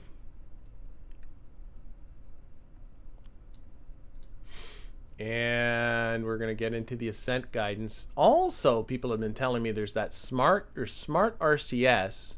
That's a good idea to use RCS throttle when engines are... Oh, that doesn't matter. Okay, so I don't have to worry about that. We just need to have... There's an RCS... Okay, no, we're not going to worry about that either. Okay, so what I have learned when it comes to the Ascent guidance for this since the last time, and there was some very useful posts coming from people is if you get into, let's take the target off. There's kind of 3 phases to how it makes the ascent. Phase number 1 is where it just goes straight up until it reaches a particular pitch altitude or pitch speed, whatever it comes first. So here's, for instance, no, there isn't a pitch. It's just that speed. So when it gets to 50 meters per second, it starts pitching over. And then it's going to pitch over at this rate. And it's going to pitch over at this rate. Right now it's set at 0.5 degrees per second. But you can have it pitch faster or slower if you want to. And then when it gets to, there's a combination between aerodynamic pressure. It's this Q alpha limit. I got to be honest, I'm not 100% sure exactly what the number means. But when that drop, when you're in the lower atmosphere, there's a very high Q alpha. And then as the air thins, and as you get faster, the Q alpha gets by. It's combining both pressure and speed. But then as the air pressure goes off, even if your speed is increasing, this starts to drop. And when it drops below, in this case, 2,000, whatever these are, it goes into the 3rd phase where it gets into this prime vector guidance business. And that's when you see it really pitching over. And what you don't want is for it to be pitching over really hard. If you want it to start that earlier, you make this a bigger number. If you want it to start later, you make this a lower number. If you find that the transition between the 2nd phase of the ascent and the 3rd phase of the ascent is really extreme, what you need to do is either increase this number so that it'll pitch over more quickly earlier, or change this number, like you can make this number bigger so that it starts this earlier. If I'm hoping that it starts the 3rd phase earlier. So what I think I'm going to do is kind of just go for it right now. Let's see what it does, just the way it is. So I'm just going to engage it. Auto staging is on, support hot staging is on, RCS is on, so it should all be good. I have to put on RCS actually. Let's just all this off, and there's a status thing I want to keep an eye on too. Okay, we are slowly getting there. Engage. I think all I have to do is hit the space bar.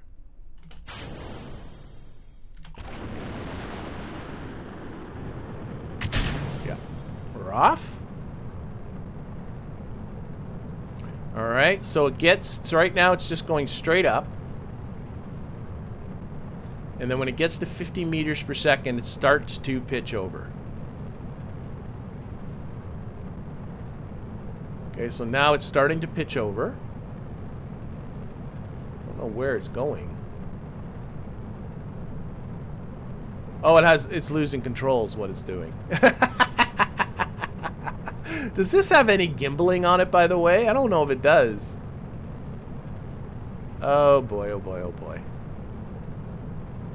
Okay, let's revert back. We are losing control. I am not sure it has any form of attitude control. Oh, you know what else it doesn't have? It doesn't have enough. Oh, for goodness sakes. Sorry. Revert back. It also doesn't have the avionics it needs. I'm sure of that too. Alright, let's see.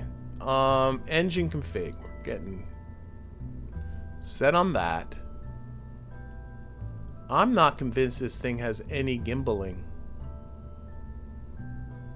So that means I need to put aerodynamic control surfaces on it. Let's look at our motors again. This was this guy, the LR49. I don't think it has... Oh, it does have a gimbal. Okay, so there is a gimbal on it. Then probably what the issue was... Maybe I can put the avionics right at the very bottom. Make this the root part up here. There. Come on, don't be... Oh, because of the shape I chose. Okay, let's make this flat again. It doesn't have the avionics it needs. That's my problem.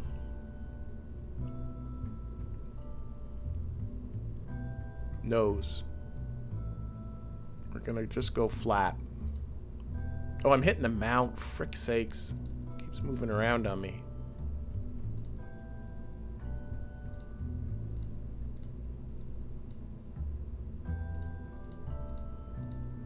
Because I got to get avionics in there. That's my issue.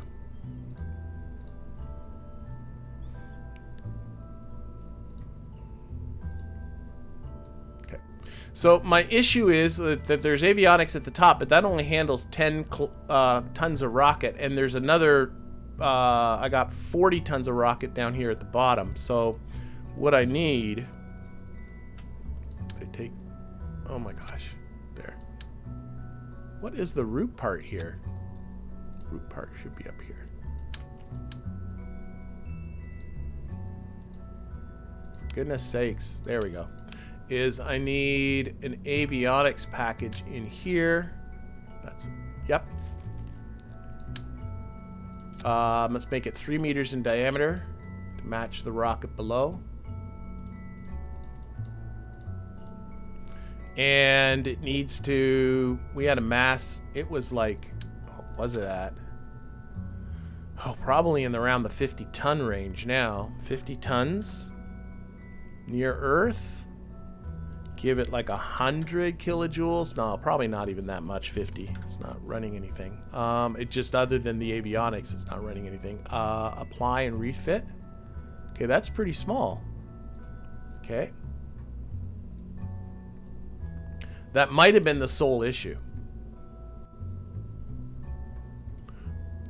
Let's change the shape of this a little bit, though. Let's change it into a cone. Let's give it some height. Let's make the bottom of it 900, or 3 meters. The top of it's 1 is good. Let's change this to 50 tons again. 50 kilojoules of electricity. Apply and refit. Oh, it just comes out like that. Wow.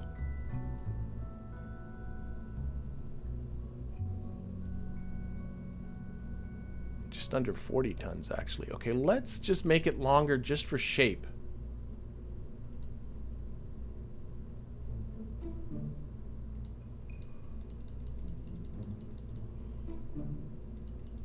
All right. This is making so little sense. Okay, simulate this.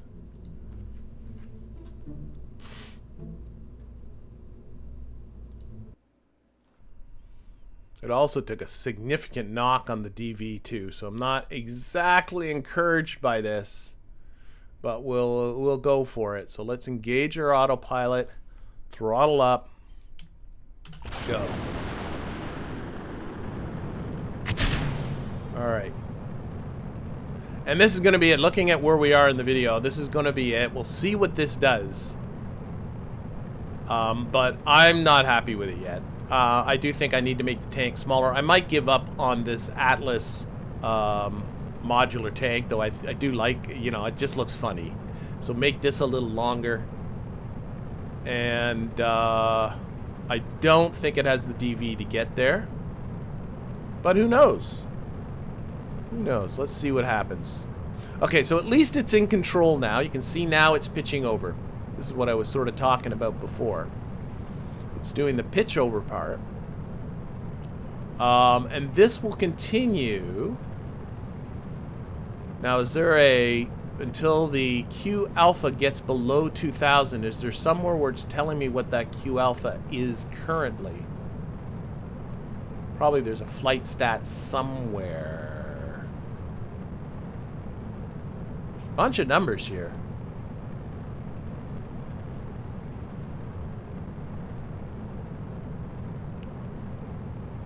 But I don't think any of them are what I'm looking at, or what I need. Let's see, what else we got here? Oh, that's not what I want. Jeb. Anyway, again, at some point that Q, oh, it doesn't have any roll control, it's rolling. I just noticed that. That's not a big deal. See, now it's pitching over, so that Q alpha got below 2000. That heavy pitch over is what I don't like. So what I can do is I can increase the rate at which it's pitching over to start with, or have this Q alpha number be bigger so it'll do that earlier. This thing has no roll control. That's pretty obvious, but that's okay. Okay, the Stentnor's on. And for whatever reason, we have lost control. Those RCS thrusters are not strong enough. Okay. Okay, so there's that. It's trying, but it ain't gonna do it. Okay, so anyway. Looking at the time, though, I think I'm gonna... So there's obviously a lot of work has to be done on this, but what's nice is all the parts that I've worked with thus far are all parts that I currently have access to. I can start building this thing right away. So I think I should be trying to go for something. But clearly this isn't it just yet. But you know what? I'm thinking I'm going to have to close this one here. So I thank you for watching, and I hope to see you again for the next one.